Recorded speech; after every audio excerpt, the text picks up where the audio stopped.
سر دے کے دین حق کو نکھارا حسین نے، اور ظاہر میں قتل ہو گئے تیرے یزید سے، باطن میں ہر یزید کو مارا حسین نے۔ آواز بلند آ رہے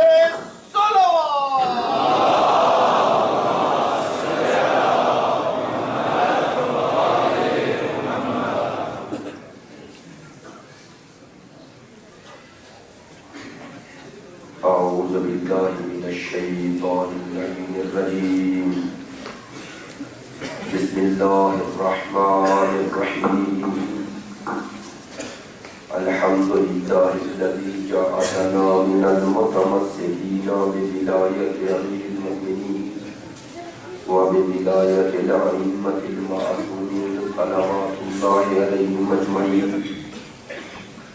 الحمد لله الذي لا يبلغ ملحته القائلون ولا يؤتي نعمه العادون ولا يؤدي حقه المجتهدون الذي لا يدركه بعد الهمم ولا يناله بعد الجفن الذي ليس لصفته حد محدود ولا وقت معلوم ولا نعت معلوم ولا عجل ممدود فطر الخلائق بقدرته ونشر برحمة رحمته والصلاة والسلام على سيدنا ومولانا حبيبنا وحبيب قلوبنا شفيعنا وشفيع ذنوبنا أبي القاسم محمد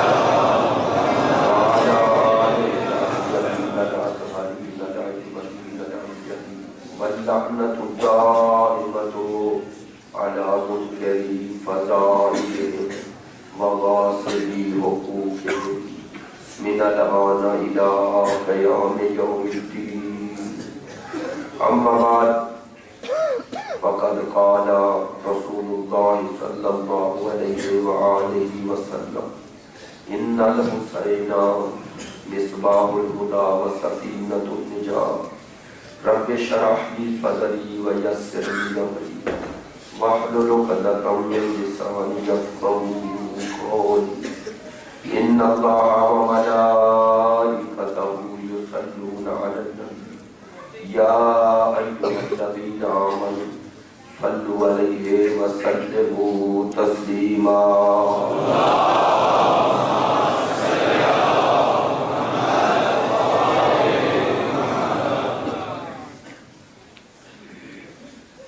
انتہائی واجب الاحترام معزز مکرم عزاداران شہداء محبان اہل بیت پیروان مکتب ولایت عاشقان مکتب شہادت، دعا ہے خداوند متعال حضرت سید الشہداء کے صدقے میں اور اس عزاداری کے سید الشہداء کے صدقے میں اس سلوات بلند آواز سے پڑھیں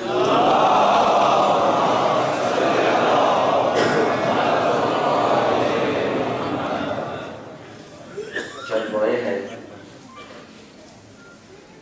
خداوند متعال سید الشہداء کے صدقے میں اس شب عاشور کے صدقے میں حاضرین مجلس جن دوست احباب عزاداران سید الشہداء نے مجھے حکم دیا ہے اور جو نہیں کہہ سکے، خداوند متعال سب کی مشکلات آسان فرمائے، سب کی تنگدستیاں دور فرمائے، خدا ہماری زندگی میں رحمت و برکت و سعادت عطا فرمائے، خداوند متعال بحق سید الشہداء ہمیں خیر دنیا و آخرت عطا فرمائے، خداوند متعال بحق سید الشہداء اس عزاداری کی حفاظت فرمائے، عزاداران سید الشہداء کی حفاظت فرمائے۔ کل روز عاشور ہے، خداوند متعال بحق محمد و آل محمد بحق روز عاشور تمام جلوس آئے عزاداری کی حفاظت فرمائے، عزاداران سید الشہداء کی حفاظت فرمائے۔ ہمارا پاکستان یہ ہمارا گھر ہے، خدایا جو اس گھر کو برباد کرنا چاہتے ہیں، جو اس کو بدعمل کرنا چاہتے ہیں، اگر قابل ہدایت ہیں ہدایت فرما، اگر قابل ہدایت نہیں ہے نیست و نابود فرما۔ خدا بندہ محمد و آل محمد کے صدقے میں عالمی استغفار کو نیست و نابود فرما۔ خدایا مجاہدین اسلام جہاں جہاں بھی اسلام کے لیے جو جدوجہد کر رہے ہیں ان کی نصرت اور ان کی غیبی مدد ان کے شامل حال فرما۔ ہمارے ولی زمان ولی العصر امام العصر کا جلد جلد ظہور فرما۔ ان کے عالمی انقلاب کے لیے ہمیں راہ ہموار کرنے کی توفیق عطا فرما۔ خدا بندہ ان مجالس کو برپا کرنے میں جن حضرات نے جو تعاون کیا جو زحمات برداشت کی ہیں خصوصاً وہ تنظیم اس کی جو ہے اور اسی طرح اسکاؤٹ جو بھی حفاظت کے حوالے سے جو برادران اس عزاداری سید الشہداء کو برپا کرنے کے لیے زحمات کر رہے ہیں بہت بڑی عبادت ہے۔ خدایا ان کی توفیقات میں اضافہ فرما۔ خدایا جو مومنین مومنات جس طرح بھی اس عزاداری کو برپا کرنے کے لیے تعاون کر رہے ہیں خدایا ان کی اس تعاون کو قبول و منظور فرما۔ ان کے روزی رزق میں برکت عطا فرما۔ خدایا جو بھی اولاد ہیں انہیں اولاد نرینہ کی نعمت عطا فرما۔ خدایا جنہیں دی ہے انہیں اس کی صالح اور مردی ایمان کے مطابق تربیت کرنے کی توفیق عطا فرما۔ خدایا جو ہمارے شہداء عزاداری جو شہداء پاکستان شہداء اسلام اس راہ حق و حقیقت میں اپنی جان دے چکے ہیں خدایا ان کو ان کی قبر پہ اپنی رحمتیں نازل فرما۔ خدایا ان کی مغفرت فرما۔ جو اپنی دنیا سے جا چکے ہیں جن کے لیے کوئی دعا کرنے والا نہیں خدایا ان کی مغفرت فرما۔ ایک صلوات پڑھ۔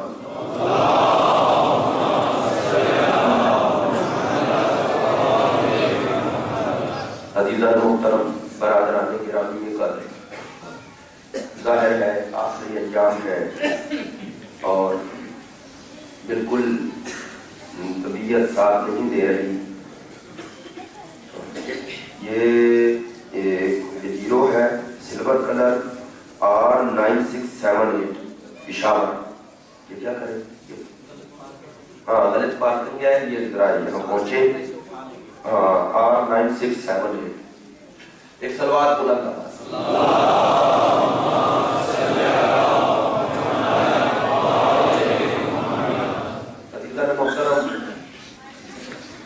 میں نے جیسا کیا کہ بالکل طبیعت اور وہ کہنا تو نہیں چاہیے اس حوالے سے ممبر پہ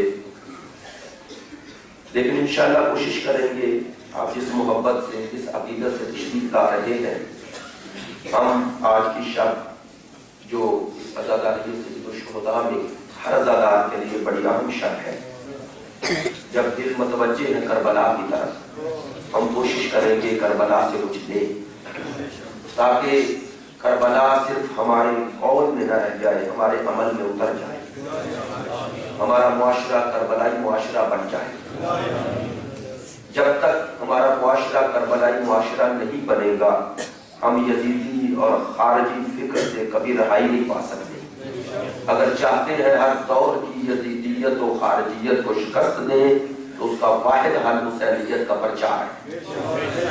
میں یہ مشورہ یہ مؤدبانہ مشورہ اپنے حکام کو بھی دینا چاہتا ہوں اور ان لوگوں کو جو عزاداری سید الشہداء کی اس برپا کرنے میں نہ صرف یہ کہ تعاون نہیں کر رہے بعض جگہ البتہ ہر جگہ نہیں ہے بعض رکاوٹیں کوشش کر رہے ہیں کھڑی کرنے کی ان سے بھی یہ گزارش کروں گا کہ اس عزاداری سید الشہداء کے ذریعے ہی آپ انتہا پسندی کو شکست دے سکتے ہیں کیونکہ صرف حسینیت ہے میری بات پہ توجہ فرمائیے گا صرف حسینیت ہے جو انسان کو شقی القلب نہیں بننے دیتی اور جتنی شقاوت سے انسان دور ہوتا ہے اتنا ہی انسان کے اندر جتنا درد پیدا ہوتا ہے اتنا ہی وہ انسانوں کی عزت و توقیر و وقار کے لیے کوشش کرتا ہے۔ آج جو طالبان نائزشن کی صورت میں ہمیں شقاوت نظر آ رہی ہے اس کا ایک سبب یہی ہے کہ وہ حسینیت سے دور ہے۔ نفسیاتی طور پر یہ بات جیسا کہ علماء نے جو علماء نفسیات نے یہ قبول کرتے ہیں کہ جب تک انسان کی آنکھوں میں اس وقت تک آنسو نہیں آتے جب تک اس کے دل پہ اثر نہ ہو اور کربلا کا مخاطب صرف عقل نہیں دل بھی ہے بلکہ میں تو کہتا ہوں کربلا اہل قلوب کی زمین ہے کربلا عاشقوں کی زمین ہے، اسی لیے امیر المومنین نے کہا تھا یہ عشاق کی زمین ہے۔ حدیث عشق دو بار، کربلا و دمشق، جب تک کربلا و دمشق کو نہ سمجھو حدیث عشق سمجھ میں آ ہی نہیں سکتی۔ اور جو کربلا سے دور ہے خدا کی قسم وہ انسانی قدروں سے دور ہے۔ کربلا ہے جو بتاتی ہے انسان کی عزت کیا ہے، انسان کی توقیر کیا ہے، انسان کا وقار کیا ہے، انسانیت کا معیار کیا ہے، انسانیت کے لیے کیا کچھ کیا جا سکتا ہے۔ آج اگر چاہتے ہیں کہ اپنے معاشرے سے انتہا پسندی کو جڑ سے اکھاڑا جائے تو آسان ترین نسخہ یہ ہے کہ فکر کربلا کو، فلسفہ کربلا کو عام کرو۔ جتنا اس فکر کربلا اور فلسفہ کربلا کو عام کریں گے اتنی ہی ہمارے معاشرے میں انتہا پسندی، دہشت گردی ختم ہو جائے گی۔ کیونکہ حسین ابن علی ہے جنہوں نے اپنے دشمن کو بھی پانی پلایا۔ حسین نے سر نہیں کاٹا ہے، یزیدیت نے سر کاٹا ہے۔ تو سر کاٹنا، لاشوں کی بے حرمتی کرنا یہ یزیدیت کا شیوا ہے، اور دشمن کو بھی زندگی دینا یہ حسینیت کا کردار ہے۔ حسینیت زندہ باد، حسینیت زندہ باد، عزیزیت مرد آباد، عزیزیت مرد آباد۔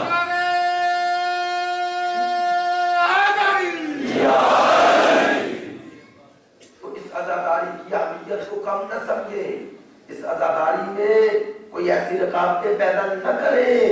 یہ دشمنوں کے لیے واقعاً ایک ایسا اسلحہ ہے جس کے ساتھ مقابلہ کیا جا سکتا ہے۔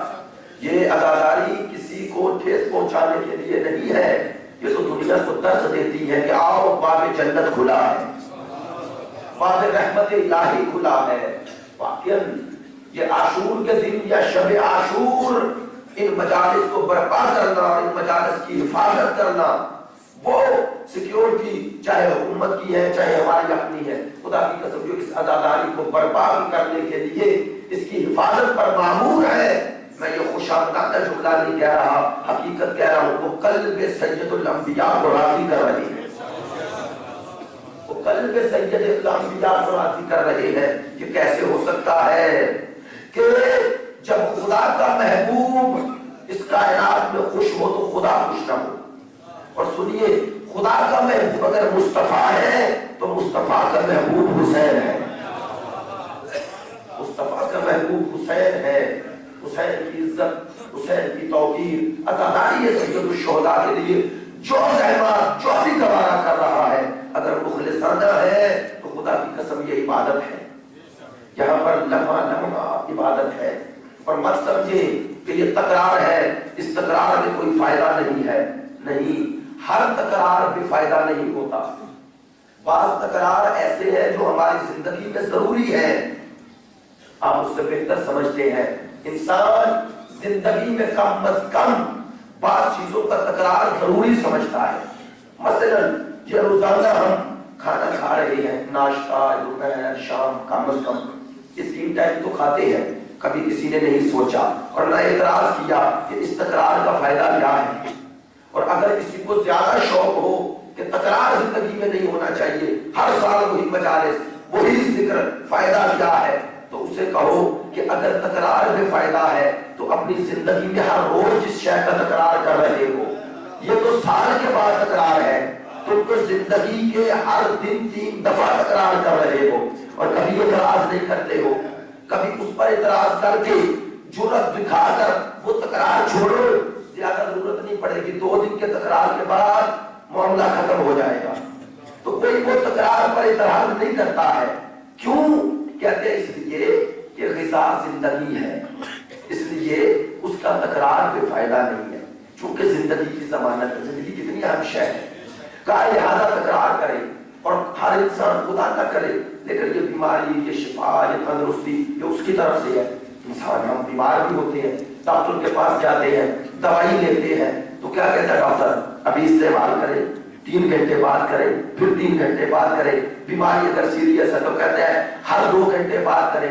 کبھی کسی نے مریض نے نہیں کہا کیوں کریں بھائی تکرار، وہی دوائی 2 گھنٹے بعد پھر وہی۔ کبھی کہا ہے؟ کیوں نہیں کہا؟ کہتے ہیں وہ غذا کا تکرار اس لیے ضروری کہ زندگی کی ضمانت ہے، یہ دوائی کا تکرار اس لیے ضروری کہ صحت کی ضمانت ہے۔ اچھا، وہ تیسرا تکرار جو ہر مسلمان کرتا ہے، کیا صبح اٹھو نماز پڑھو، ظہر ہوئی پھر وہی نماز، عصر کی پھر وہی نماز، مغرب کی پھر وہی نماز، عشاء کی پھر وہی نماز۔ کبھی کسی نے اعتراض نہیں کیا کہ ہمیں تکرار کر رہے ہیں، اس تکرار کا فائدہ کیا ہے؟ کیوں؟ ہر انسان یہی جواب دے گا چونکہ وہ بندگی ہے، لہذا اس کا تکرار کا فائدہ ہے۔ تو پتا چلا ہم بد وجدان اپنے معاشرے میں، اپنی زندگی میں ان چیزوں کا تکرار تو ضرور کرتے ہیں، اور ہر انسان کم و بیش کر رہا ہے، اور اس تکرار کو بے فائدہ بھی نہیں سمجھتا۔ کیوں نہیں سمجھتا؟ دلیل یہ دیتا ہے کہ غذا زندگی کی ضمانت، دوائی صحت کی ضمانت، اور نماز و عبادات بندگی کی ضمانت۔ تو پتا چلا کہ جو ہر تین چیزیں ہوں اس کا تکرار بھی فائدہ نہیں ہے۔ تو سمجھو یہ عزاداری کتنی عام ہے، جہاں تینوں چیزیں جمع ہو گئی ہیں، جہاں تینوں چیزیں جمع ہے، یہ عزاداری زندگی کی بھی ضمانت ہے۔ خدا کی قسم یہ عزاداری مردہ روحوں میں زندگی پھونکتی ہے، مردہ جسموں میں زندگی پھونکتی ہے، اور جہاں یہ عزاداری نہیں وہاں کے معاشرے بھی مردہ ہے۔ انقلاب اور زندگی وہی نظر آتی ہے جہاں یہ عزاداری ہے۔ جہاں عزاداری نہیں، جہاں حسین نہیں، وہاں زندگی اور موت کا معنی ہی پتہ نہیں ہے۔ وہ زندگی بسر کر رہے ہیں لیکن مردوں سے بدتر ہے۔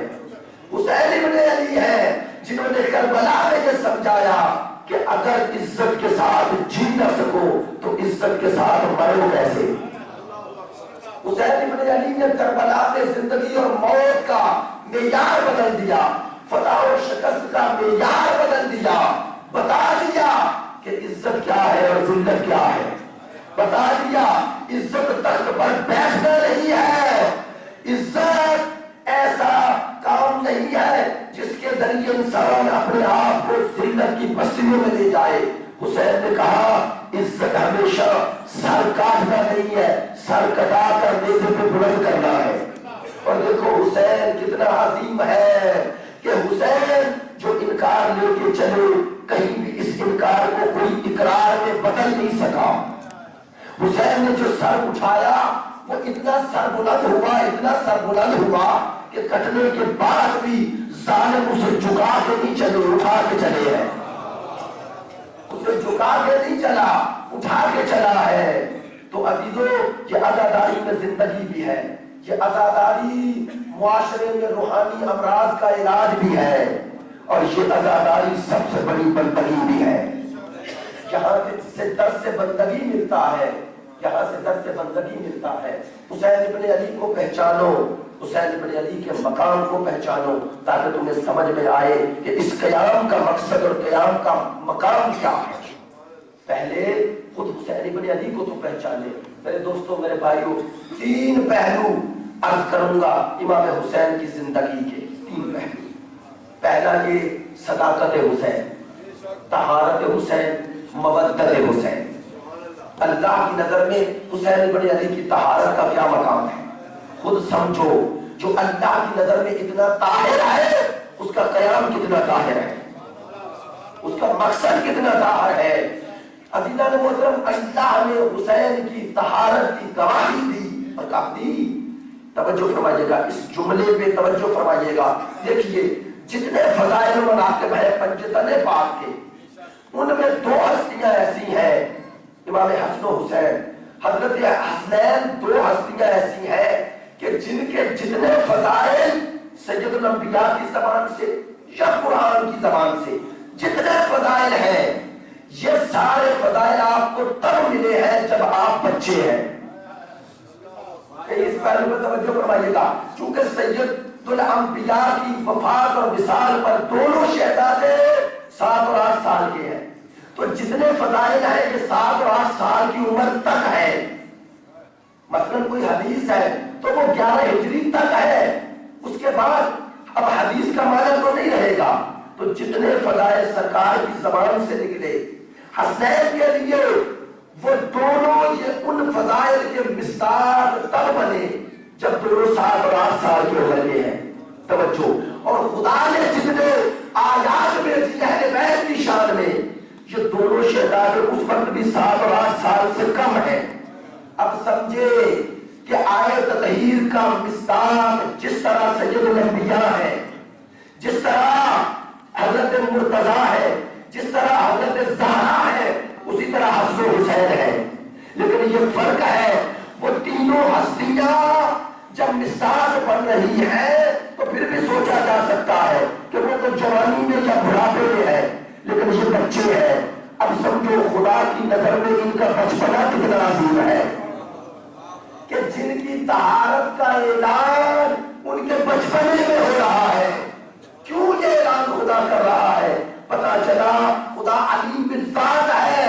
کہا حسین نے آئندہ جو کام کرنا ہے وہ 7 اور 8 سال کی عمر میں حسین کی طہارت کی گواہی دے کے بتا رہا ہوں کہ نہ حسین کے کردار پہ شک کرنا، نہ حسین کے قیام پر شک کرنا.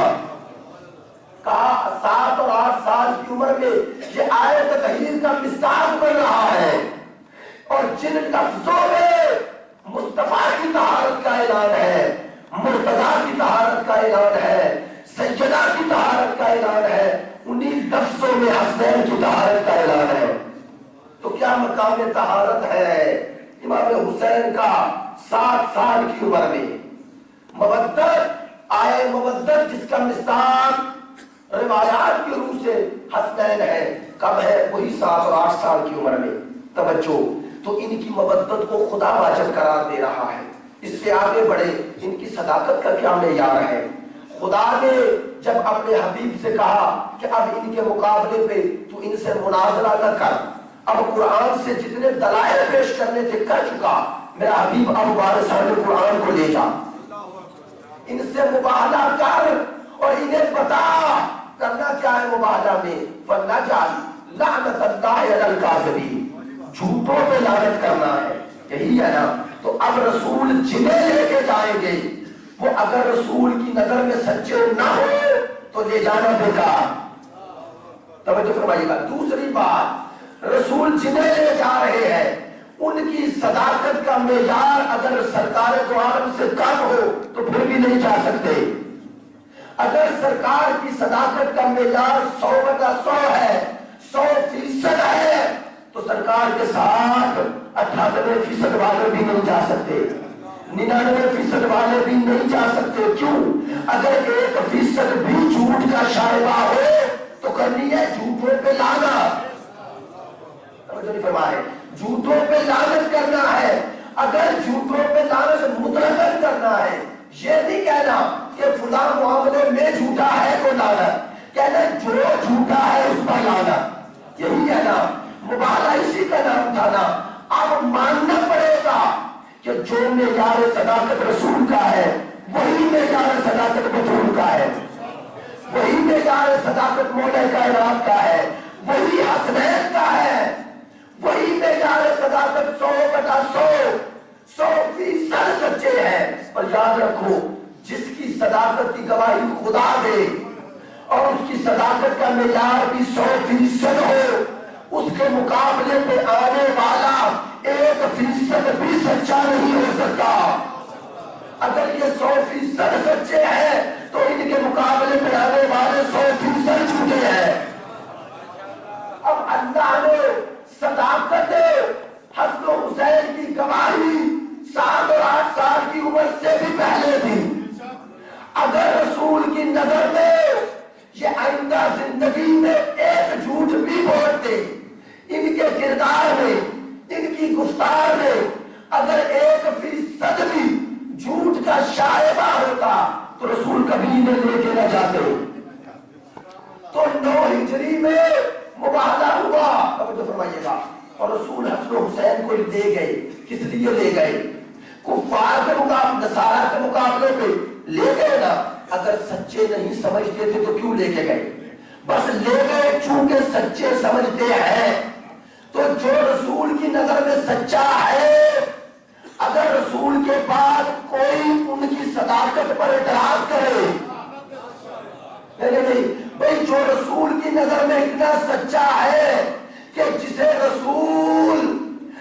اپنی گواہی کے لیے نہیں، خدا کی وحدانیت کی گواہی کے لیے لے جا رہے ہیں۔ تو اب خود سمجھو، اگر رسول کی نظر میں ان کی گواہی قابل قبول نہ ہوتی تو لے کے نہ جاتے، تو جن کی گواہی رسول اور خدا کی نظر میں قابل قبول ہے، وہ گواہی اگر رسول کے بعد کسی کو قابل قبول نہ ہو تو سوچنا پڑے گا، سوچنا۔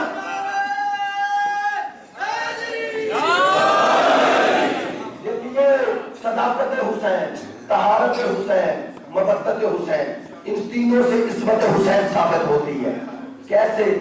خدا نے کہا ان سے محبت کرو، کہا نا آپ اپنی زندگی میں کبھی بھی دیکھ لیں، بیٹا ہے آپ کا، فطری محبت ہے، اس سے محبت کرتے ہیں۔ اگر بیٹا آپ کے سامنے شرارت کرے، محبت کریں گے؟ نہیں۔ وہی جو شفقت کا ہاتھ پھیلا رہے تھے وہی ہاتھ اٹھے گا اس کے چہرے پر، مانتے ہیں نا، یا اس کو سرزنش کریں گے، کریں گے نا، کیوں کر رہے ہیں؟ آپ کا بیٹا نہیں، کہا بیٹا ہے، کہا کیوں کر رہے ہیں؟ کہا چونکہ اس نے یہ شرارت کی ہے۔ تو دیکھیے، انسان اولاد سے بھی محبت تب تک کرتا ہے جب تک اس میں عیب نہ دیکھے۔ تو جب میری اور آپ کی محبت کا یہ معیار ہے تو جس سے اللہ محبت کرے۔ اب خود اندازہ لگاؤ، جب میں اپنے بیٹے میں عیب دیکھ کر اس سے اظہار محبت نہیں کرتا تو جس کی محبت کو وہ واجب قرار دے اور عام شے قرار نہ دے، پوری رسالت کا اجر قرار دے دے۔ اب سمجھو، اگر اللہ کی نظر میں اس میں ایک عیب بھی ہو تو خدا اس کی محبت کو واجب نہیں کر سکتا۔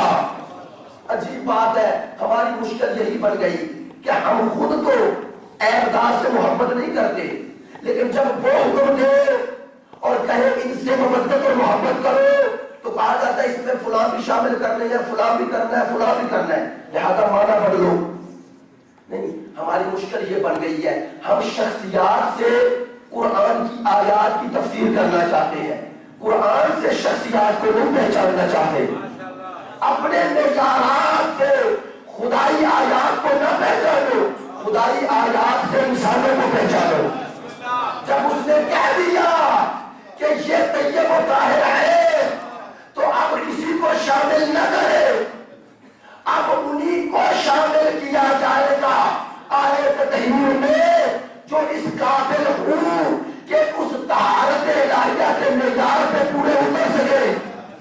تو معیار جب ادھر سے آیا ہے تو اس کے پیمانے پہ پرکھے، معیار آیت کو بنائے، شخصیات کو نہیں، شخصیات کو معیار نہ بنائے۔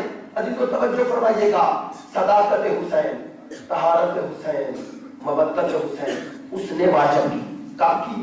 جب دونوں 7 اور 8 سال کی عمر کے ہیں۔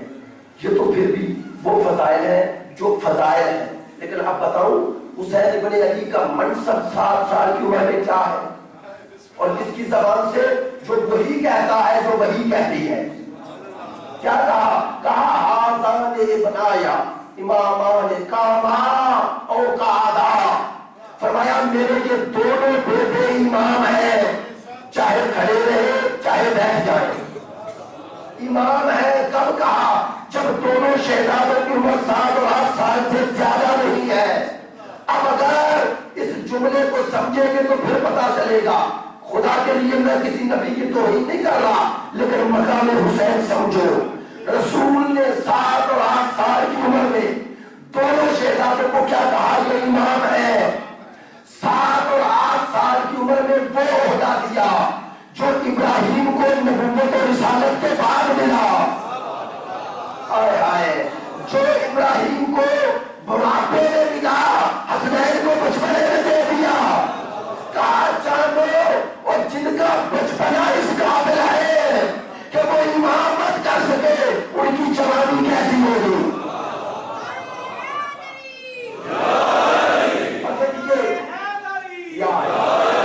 مشہور اسی طرح سنتی ہے، میں متوجہ ہے، مجھے پتہ ہے، میں آپ کے چہروں کو دیکھ رہا ہوں۔ کہا یہ دونوں امام ہیں، امام ہے، امام کون ہوتا ہے؟ جو آگے چلے وہی امام ہے نا۔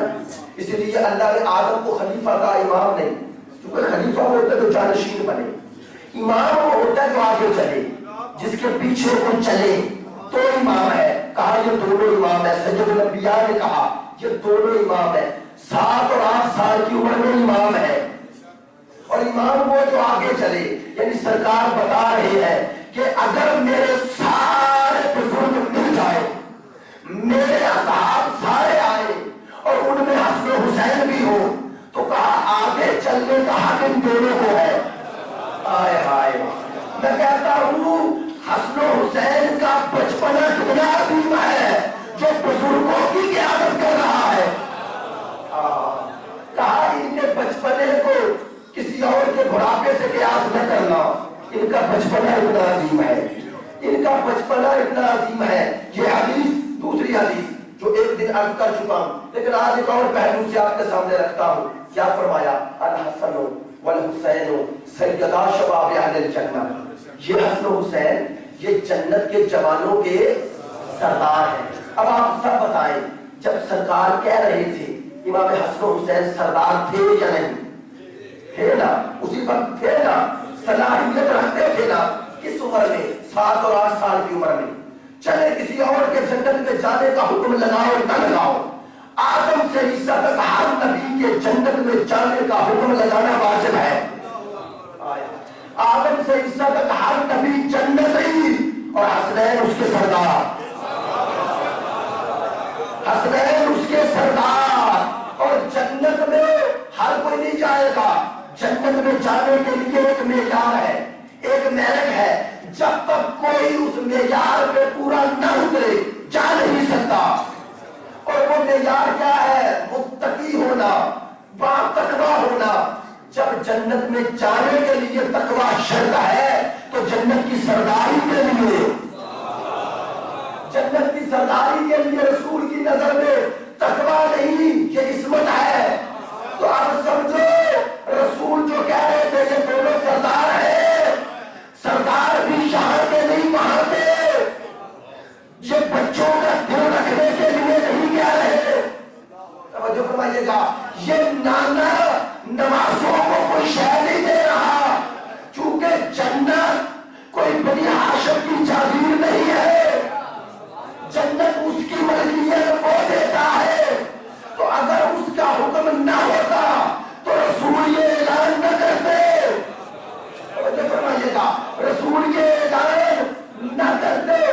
جب اللہ نے کہا تو رسول نے اعلان کیا. تو اب ایک جملہ کہوں، یہ جنت نانے نوازوں کو نہیں دی، یہ رسالت نے امامت کو دی ہے.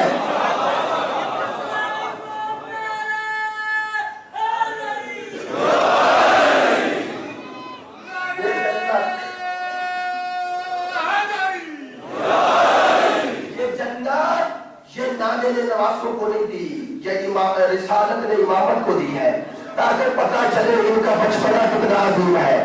تو حسین بچپنے میں اس دنیا میں امام اور اس دنیا میں سردار، اس دنیا میں سردار اور اس دنیا میں امام. اور کہا حسین کی ذاتی شخصیت کیا ہے؟ حسین منی، حسین منی وانا من حسین. توجہ، کہا حسین کی پہچان مجھ سے ہے. سب آپ سنتے رہتے ہیں لیکن جملہ دوسرا ہے، وانا من حسین، میری پہچان حسین سے ہے. کیسے؟ بڑا خوبصورت جملہ ہے کسی ایرانی مفکر کا. وہ کہتے ہیں کہ رسول یہ بتا رہے تھے کہ 3 شعبان 4 ہجری سے لے کر 61 ہجری تک حسین مجھ سے ہے.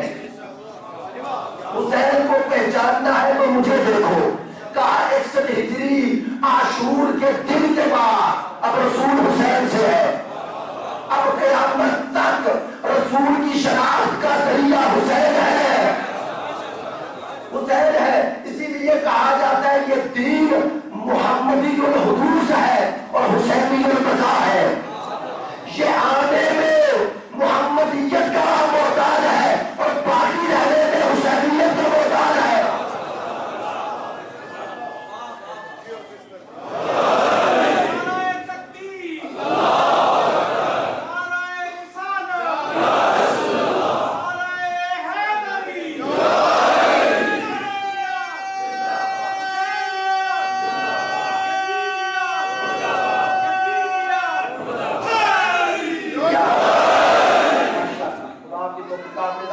بلند آواز سے صلوات. دیکھیں یہ آپ کی محبت ہے. 2 منٹ پہلے آپ جی صاحب دیکھ رہے تھے مجھے, میری کھانسی نہیں رک رہی تھی. یہ ہے مجلس حسین کا کمال. آواز نہیں نکل رہی تھی, مسلسل اذیت میں تھا جب سے میں مجلس پڑھ کے کلر سیدھا سے آیا ہوں, لیکن یہ ہے مجلس حسین کا کمال. سلامتی علماء حق کا ذاکرین بلند صلوات.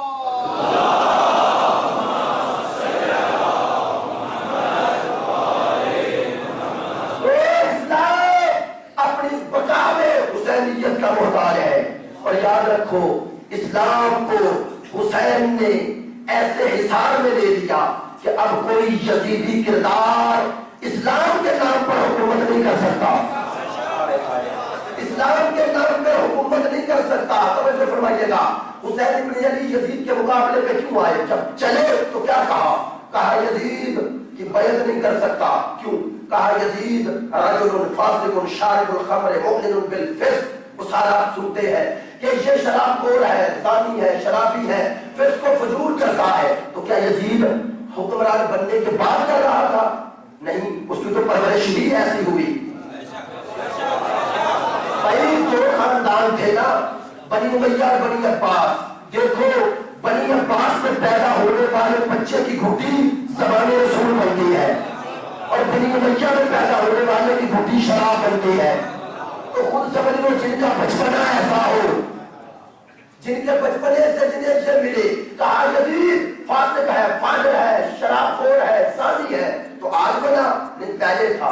پہلے کیوں نہیں کہا مولا نے؟ اب کیوں کہہ رہی ہے؟ کہہ رہی ہے پہلے یزید کا فرد ذاتی تھا, اب یہ بن رہا ہے حکمران اور حاکم اسلامی بن رہا ہے. فرماتے ہیں میں اسلام کو جدا کر رہا ہوں حکمران سے.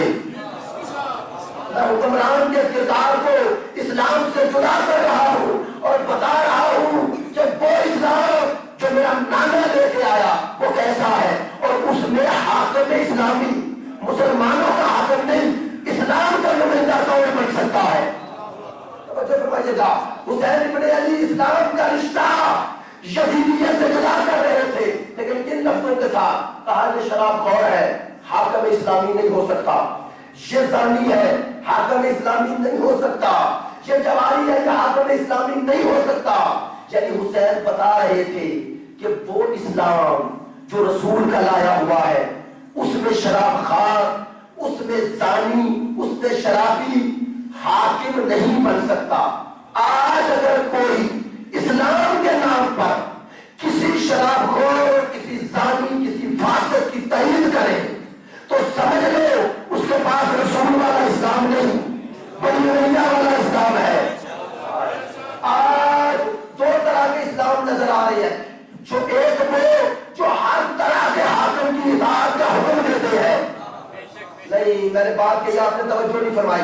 ایک وہ ہے جو کہتے ہیں جو حکومت پہ آ جائے وہ الامر ہے, اطاعت کرو. اور ایک وہ ہے جو کہتے ہیں نہیں, اولو الامر ہو ہی ہو سکتا ہے جس میں کردار رسول نظر آئے. تو آج دنیا میں 2 اسلام جو نظر آ رہے ہیں یہ کربلا کا اثر ہے. ورنہ خدا کی قسم برائی میں اسلام کو ایسے ڈال دیا جاتا کہ سمجھا جاتا کہ حاکم اسلامی کو سب کچھ کرنے کی اجازت ہے, اسے جو حق دیا گیا ہے, جو مرضی کرے اسے حق دیا گیا ہے. لیکن حسین تیری عظمت پہ قربان, تو نے اسلام کا رشتہ خلافت الہیہ سے جدا کیا, اور تو نے بتایا کہ آج یہ جو روح زندہ ہے. بڑی ایک بات کہہ رہا ہوں, انشاءاللہ آپ توجہ فرمائیں گے. آج پوری دنیا میں مسلمانوں کی بات نہیں کر رہا, کربلا کا اثر کیا ہے, کربلا کا اثر کیا ہے, کیسے سمجھے؟ توجہ فرمائیے گا. آج پوری دنیا میں جیسا بھی کوئی انسان ہے, خود چاہے جیسا بھی کردار ہے, لیکن اگر اسے حکمران میں عیب نظر آئے تو اعتراض کرتا ہے, اعتراض کرتا ہے. اسے اتار سکے نہ سکے لیکن اعتراض کرتا ہے. اور اگر اس سے پوچھو تجھ میں بھی یہ عیب ہے, کیوں اعتراض کر رہا ہے, وہ کہتا ہے میں تو عام فرد ہوں, یہ حاکم ہے. جو نہیں فرمایا آپ نے. آج یورپ میں جہاں کوئی اخلاقی قدریں نہیں ہیں ہمارے اسلامی نقطہ نظر سے, وہاں بھی حکمران اگر صدر کوئی عیب اس میں نظر آئے تو کیا کہا جاتا ہے کہ اسے ہٹایا جائے. کیوں بھائی؟ خود تم میں ساری برائیاں ہیں. وہ کہتے ہیں خود برائیاں ہم میں ہیں لیکن اس میں نہیں ہونی چاہیے. اب سمجھو یہ کس کا اثر ہے. آئے آئے آج 1430 ہجری میں کوئی ایسے حکمران کو نہیں دیکھنا چاہتا جس میں عیب ہو. اعتراض کرتا ہے لیکن خدا کی قسم 61 ہجری میں مان رہے تھے. اب سمجھو ایک اسلام وہ تھا جو یزید دے رہا تھا اور ایک اسلام وہ ہے جو عاشور کے دن حسین نے دیا. حسین نے کہا میرے اس قیام کا اثر یہی ہے کہ انسان خود لاکھ برا ہو جائے اپنے حکمران میں برائی دیکھنا پسند نہیں کرے گا. اور یہ فکر کہا میں نے دی ہے اور جب تک یہ فکر رہے گی کربلا زندہ رہے گی.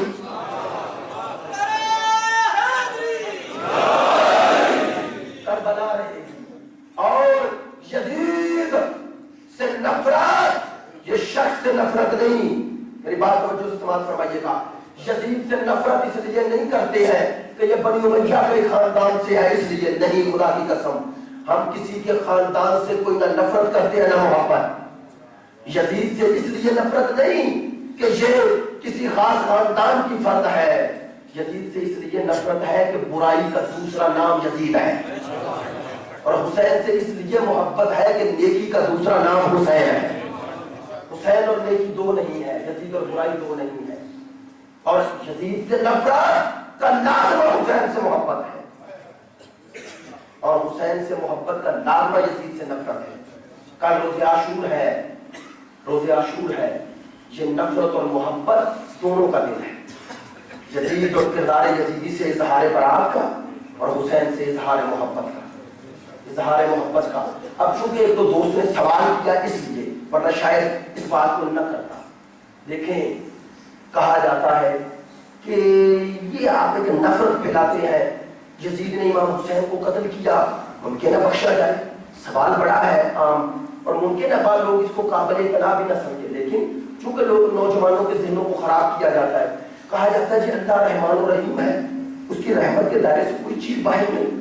اگر وہ بخش دے قیامت کے دن تو پھر کیا ہوگا, پھر کیا ہوگا. لیکن میرے دوستو یاد رکھو ایک بات جو یہ کہہ رہا ہے کہ اگر بخشا گیا مان رہا ہے. میری بات توجہ سے سماعت فرمائیے گا. میں کہتا ہوں ایک بات تو وہ مان رہا ہے نا کہ یزید مجرم بھی ہے, یزید گناہگار بھی ہے, ورنہ کیوں کہے کہ اگر بخشا گیا. بے بخشش کس جرم کی توجہ نہیں فرما رہے. اسی لیے تو وہ کہہ رہا ہے, پتہ چلا جو کہہ رہا ہے وہ بھی یزید کو مجرم سمجھ رہا ہے.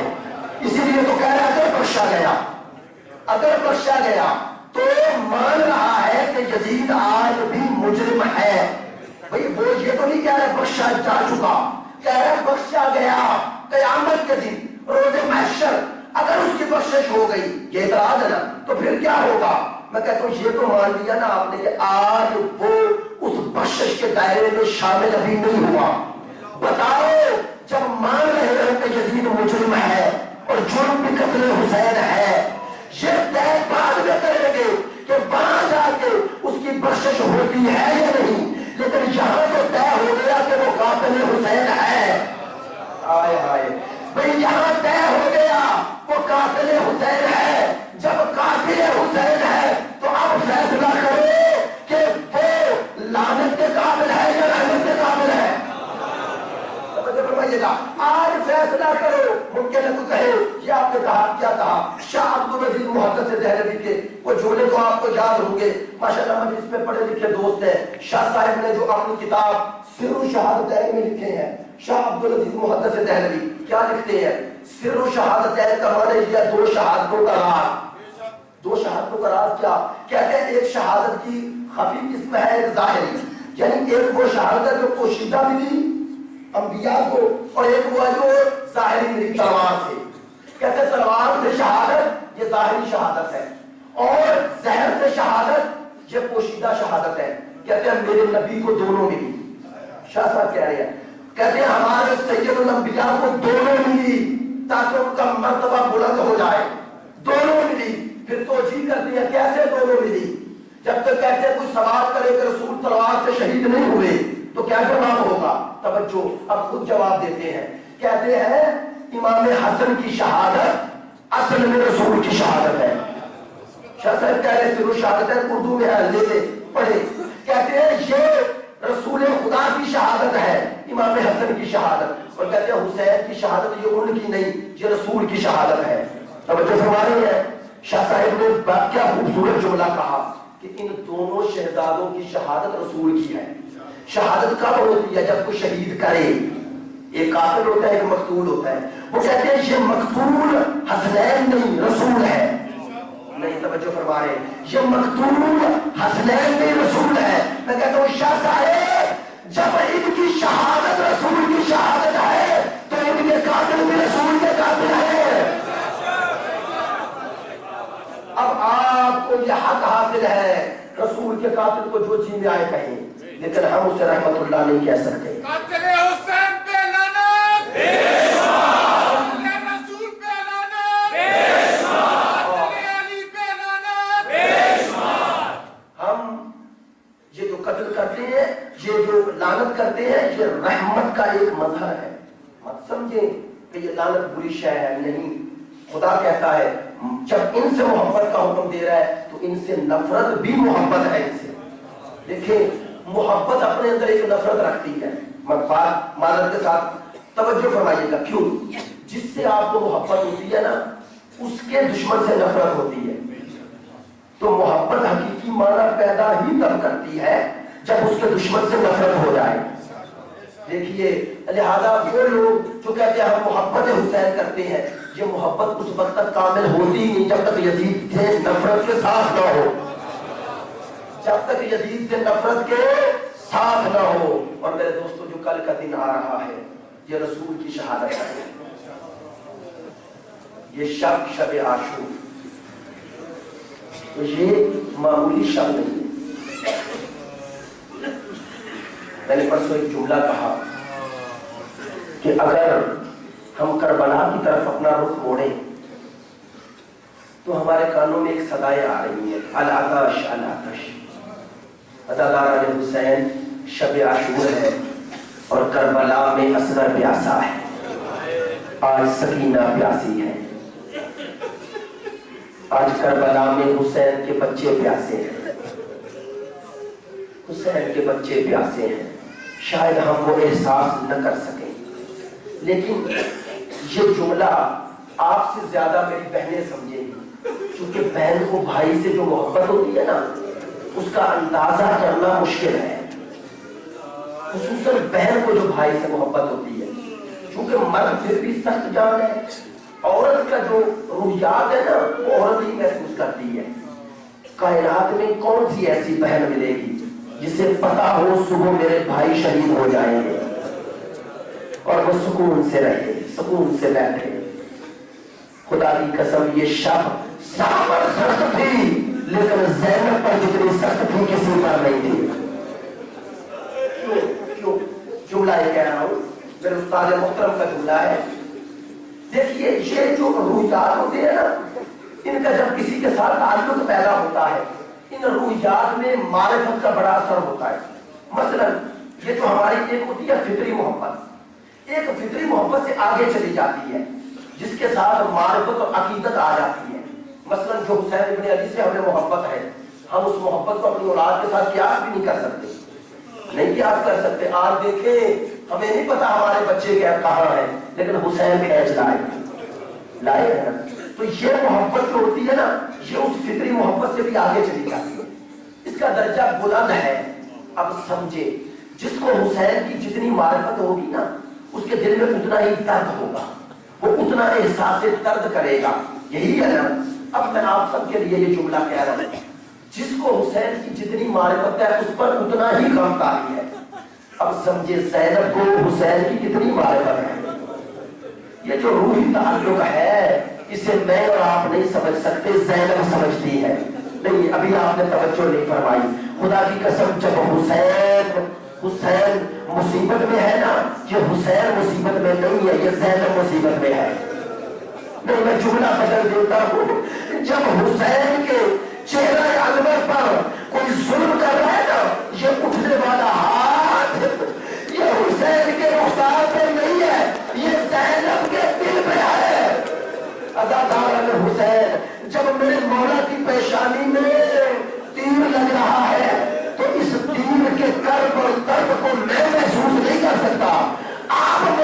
نہیں کر سکتے، لیکن زینب محسوس کرتی ہے، زینب محسوس کرتی ہے آج کی شام کوئی دیکھے زینب پر کیا گزر رہی ہے، زینب پر کیا گزر رہی ہے، اور زینب کو ہر وقت یہی خطرہ ہے کہ میرے بھائی کے ساتھی ساتھ رہے، ساتھ کو چھوڑ کے نہ جائے، میرے بھائی کے ساتھی اس کی شجاعت کا مظاہرہ کرے۔ کہتے ہیں امام جب نکلے نا اس شام کو نکلے ہیں معائنہ کرنے کے لیے، دیکھنے کے لیے، تو روایات میں ہے کہ صحابی امام حسین نافع پیچھے پیچھے آ رہے ہیں، آئے، کہتے ہیں امام کو ایک دفعہ پلٹ کے دیکھا، نافع پیچھے ہلکے قدموں چل رہے ہیں، کہا نافع قریب آؤ، کیوں میرے پیچھے آ رہے ہو؟ سنیں گے؟ کہتے ہیں مولا رات کی تاریکی ہے، آپ کو آتے دیکھا تو دل میں آیا کہیں کوئی ظالم آپ پر حملہ نہ کر دے۔ میں کہتا ہوں نافع یہ شب عاشور ہے، ایک رات کی بات ہے، کل یہی سید الشہداء ہوگا، بطول کا یہی بیٹا ہوگا، کبھی حبیب کو پکارے گا، کبھی حور کو پکارے گا، کبھی نافع تمہیں پکارے گا، لیکن کوئی مدد کرنے والا نہیں آئے گا۔